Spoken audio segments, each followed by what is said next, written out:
साथीहरू आज म तपाईँ हामीलाई चाहिने एकदमै व्यवहारिक लेनदेनको कुराहरू अथवा हामी इन द फ्युचरमा हामी कुनै भविष्यमा एउटा पार्टनरसिपसँग कसैसँग पार्टनरसिपमा चाहिँ एउटा शान्तिनो व्यवसाय गर्ने सोच बनाउँदै हुनुहुन्छ भने हामीलाई यो भिडियो एकदमै काम लाग्न सक्छ। तपाईँहरूले हेर्न सक्नुहुनेछ।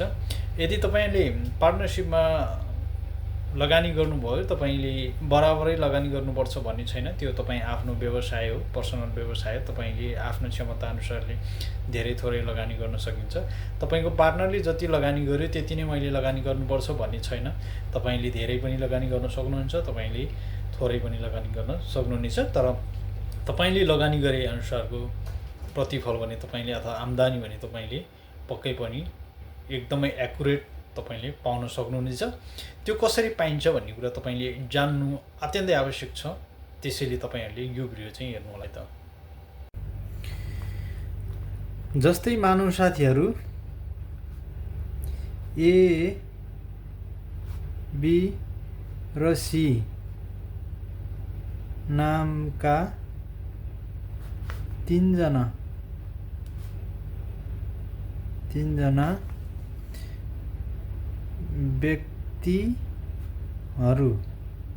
व्यक्तिहरू मिली क्रमशः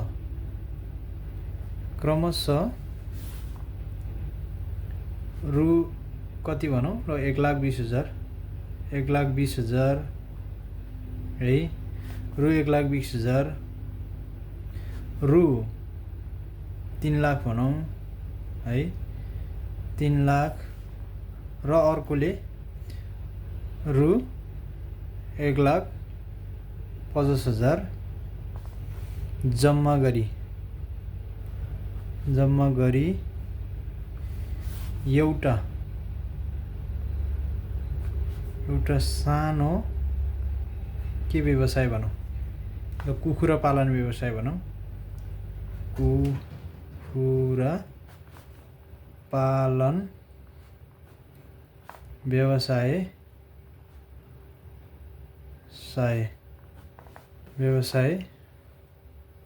गरेछन्। एबीसीडी नाम गरेका तीनजना व्यक्तिहरूले चाहिँ क्रमशः 1,20,000, 3 लाख रुपियाँ र 1,50,000 रुपियाँ जम्मा गरेर चाहिँ एउटा गाउँमा कुखुरा व्यवसाय गरेछन् भने प्रत्येकले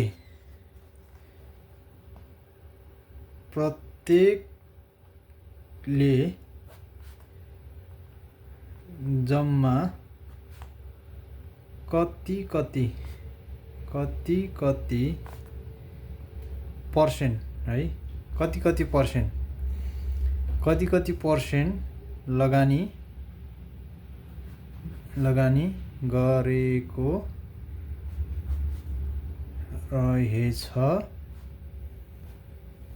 रहेछ पत्ता लगाई उनीहरूको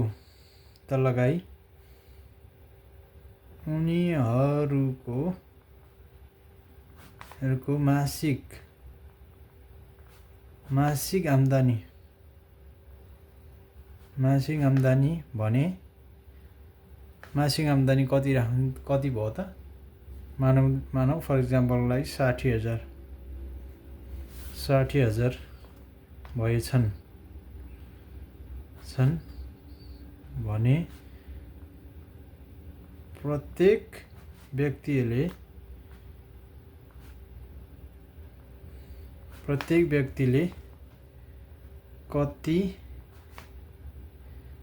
कति पाउँछन् ल। यो तपाईँहरूलाई एकदमै काम लाग्न सक्छ। तपाईँ हामीलाई व्यवहारमा यो व्यवहारिक हिसाब भएको हुनाले हामीले यसलाई जान्नु अत्यन्तै आवश्यक छ। जस्तै मानौँ हामीले गाउँमा एउटा सानोतिनो व्यवसाय गर्न पनि हामीलाई अब एक्लैले गर्न नसक्ने पनि हुनसक्छ कुनै व्यवसाय होइन। हाम्रो कार्यक्षमता अनुसारले ताकि हामी कुनै एउटा मन मिल्ने खालको साथी छ भने हामीले पार्टनरसिपमा कुनै एउटा सानो व्यवसाय गर्न सकिन्छ। त्यो व्यवसाय पनि आफूले आफ्नो कार्यक्षमता अनुसारले आफ्नो क्षमता अनुसारले लगानी गर्न मिल्छ, किनभने त्यो आफ्नो पर्सनल व्यवसाय हो। त्यो व्यवसायमा पार्टनरसिपमा व्यवसाय गर्यो भने त्यो बराबरै लगानी गर्नुपर्छ भन्ने छैन, किनभने त्यो पनि तपाईँ आफ्नो पर्सनल व्यवसाय हो। तपाईँलाई धेरै थोरै तपाईँको आफ्नो क्षमता अनुसारले लगानी गर्न सकिन्छ। त्यसैले यहाँ हेर्नु साथीहरू, एबिसिडी र एबिसिडी नाम गरेको तीनजना व्यक्तिहरू है, तीनजना व्यक्तिहरूले आफ्नो कार्यक्षमता अनुसारले कसैले हेर्नुहोस्, एले 1,20,000, अर्को बीले 3 लाख रुपियाँ र अर्को सीले चाहिँ 1,50,000 जम्मा गरेर चाहिँ लगानी गरेको छ। अब हेर्नुहोस्, अब एले 3 लाख रुपियाँ हाल्न त सकिँदैन हेर्नुहोस् है। अब बीले पनि साथीले 1,20,000 हाल्यो भनेर उसले पनि 1,20,000 हाल्नुपर्छ भन्ने छैन, किनभने आफ्नो क्षमता छ भने, आफ्नो व्यवसाय हो, आफ्नो क्षमता छ भने उसले जति पनि लगानी गर्न पाउँछन्। त्यसैले साथीहरू, यस्तो कन्डिसनमा यदि तपाईँहरूले यस्तो व्यवसाय गर्नुभयो भने तपाईँहरूको मासिक आम्दानी त तपाईँहरूले पक्कै पनि धेरै थोरै प्राप्त गर्नुहुन्छ। अब त्यो मासिक आम्दानीमा तपाईँहरूले त्यो मासिक आम्दानी डिभाइड गरेर अथवा तपाईँहरूले इक्वल गरेर लिनुपर्ने हुन्छ। त बराबर त हामीले लिन सकिँदैन, किनभने लगानी धेरै थोरै छ। त्यस कारणले साथीहरू, यो अब हचुवामा लिएर त हुँदैन। जस्तै महिनामा 60,000 भएको छ भने यो 3 लाख लिनेले चाहिँ 30,000 लिने, अर्कोले चाहिँ जस्तै 20,000 लिने, अर्कोले 15,000 लिने, त्यस्तो भन्ने हुँदैन, हचुवामा भन्ने हुँदैन। करेक्ट, यसको एक्ज्याक्टली करेक्ट एन्सर तपाईँहरूले पर्सेन्टमा निकालेर प्रत्येकले तीनैजना व्यक्तिहरूले कति पर्सेन्ट लगानी गरेको रहेछन् पर्सेन्टमा निकाल्ने। त्यसपछि त्यो पर्सेन्टेजको हिसाबले तपाईँहरूले यो मन्थली इन्कम चाहिँ 60,000 भएको छ फर इक्जाम्पल है, त्यो मन्थली इन्कमलाई तपाईँहरूले पर्सेन्टेजको हिसाबले चाहिँ एक्युरेट एमाउन्ट निकाल्न सक्नुहुनेछ। यो अत्यन्तै काम लाग्न सक्छ साथीहरू। यदि तपाईँहरूले गर्न सक्नुहुन्छ भने तपाईँहरूले आफ्नो एउटा कपीमा गरेर तपाईँले सही एन्सर, यसको एक्ज्याक्टली एन्सर तपाईँहरूले कमेन्टमा गर्न सक्नुहुनेछ। यदि तपाईँहरूले सक्नुहुन्न भने नसकिने जतिले चाहिँ तपाईँहरूले कमेन्ट गर्नुहोला, म तपाईँहरूलाई यसको यो क्वेसनको हल गरेर देखाउनेछु है त। अब म साथीहरू, म तपाईँहरूलाई यो क्वेसनको हल गरेर देखाउनेछु। यहाँ अब उनीहरूले गरेको जम्मा लगानी है, उनीहरूले गरेको जम्मा लगानी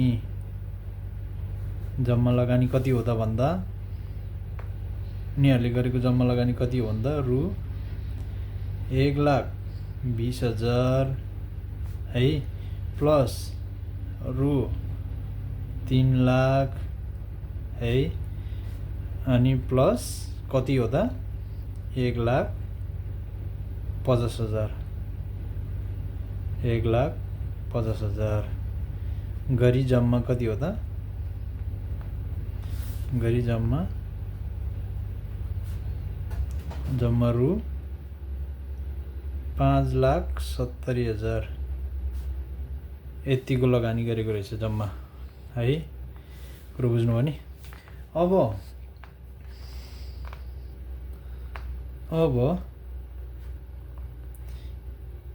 ए भन्ने मान्छेले गरेको लगानी, एले गरेको लगानी रु, अब पर्सेन्टमा निकाल्नु पर्यो। एले गरेको लगानी कति हो त भन्दा क्रमशः भनेको छ यहाँ एबिसिडी। यो एले 1,20,000 र बीले 3 लाख र सीले 1,50,000। एले गरेको लगानी कति हो त भन्दा 1,20,000 है, 1,20,000 कतिमा लगानी गरेको हो भन्दा 1,20,000 तल 100 भनेको यो 5,70,000। एले लगानी गरेको रु भनेको 1,20,000, 1,20,000 कतिमा लगानी गरेको हो भन्दा टोटल 5,70,000मा चाहिँ लगानी गरेको उसले 1,20,000 जम्मा। कुरो बुझ्नुभयो नि। यो भनेको 100 भनेको यो हामीले पर्सेन्टमा निकाल्नु छ, एले कति पर्सेन्ट लगानी गरेको रहेछ भन्ने कुरालाई। कुरो बुझ्नुभयो नि। अब यो 4 और 0 काट्यो, यो पनि 4 21% आउँछ है। तपाईहरुले क्याल्कुलेसन गर्न सक्नुहुनेछ। अब बीले गरेको लगानी रु, बीले कति हो त भन्दा 3 लाख है। 3 लाख को 100 बाई कतिमा लगानी गरे हो त 3 लाख रुपैयाँ? 5 लाख, टोटल 5,70,000 मा चाहिँ उसले लगानी गरेको। अब यो क्याल्कुलेसन गर्दाखेरि समथिङ कति आउँछ भने 53% आउँछ है। अनि अब सीले गरेको लगानी, सीले गरेको लगानी रु, सीले कति गरेको छ भन्दा 1,50,000 को 100 बाई कतिमा भन्दा 5,70,000 बराबर। यो क्याल्कुलेसन गर्दाखेरि 26% तपाईहरु क्याल्कुलेसन गर्न सक्नुहुनेछ है। अब आयो प्रत्येकले कति कति पाउनुपर्ने कुरामा आयो है। अब ए भन्ने मान्छेले पाउनुपर्ने रकम, एले पाउनु पर्ने रकम कति हो त भन्दा मासिक, उनीहरुको मासिक आम्दानी कति हो त 60,000। 60,000 को 21% पाउने उले कतिमा त भन्दा 100 मा। कुरो बुझ्नु भयो नि? 100 मा 21% चाहिँ 60,000 को उले पाउने। अब यो दुईटा शून्य काट्यो, 600 × 21 गर्दाखेरि रु 12,600 आउँछ है।